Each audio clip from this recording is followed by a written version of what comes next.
Civil service മേഖലയെ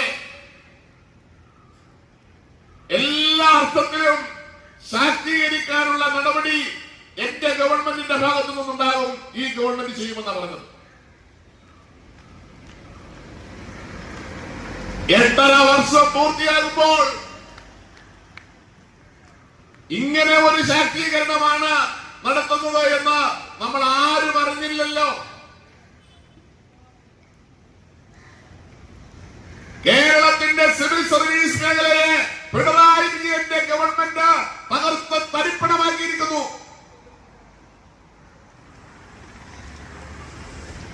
ഇനി എന്താ ബാക്കിയുള്ളത്? ഇനി ആകെ ബാക്കിയുള്ളത് സർക്കാർ ജീവനക്കാരന് കിട്ടുന്ന നക്കാപ്പിച്ചായി കിട്ടുന്ന ശമ്പളം എന്ന ആ പൈസ മാത്രമേ ഇനി ബാക്കിയുള്ളൂ. എല്ലാം മുഴുവൻ ആനുകൂല്യങ്ങളും തടഞ്ഞു വെച്ചിരുന്നു.